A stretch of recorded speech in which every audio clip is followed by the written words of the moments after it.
நற்கருணையும் புனிதமும். என் சகோதரர்களை எனக்கு செவிமடுங்கள்.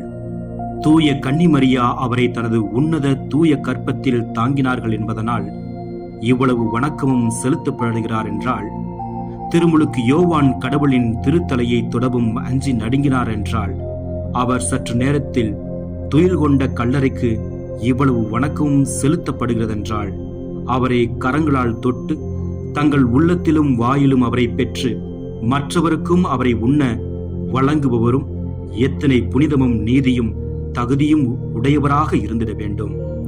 சபை அனைத்திற்குமான மடல் 21-22. இன்றைய சிந்தனை: புனித தலங்களுக்கும் புனித பண்டங்களுக்கும் நாம் காட்டும் அக்கறையை நமது புனிதத்தில் காட்டுவது எவ்வளவோ நல்லதாக இருக்கும். அவ்வாறே நற்கருணையை தொட்டு உட்கொண்டு கையாள்வதால் புனிதம் நம்மை தொற்றிக்கொள்ளப் போவதில்லை. அதில் வாழும் இயேசுவின் மனநிலையை கொண்டு வாழ்வதாலேயே நாம் புனிதமடைவோம். இது திருநிலையினருக்கும் துறவோருக்கும் பொருந்துமன்றோ?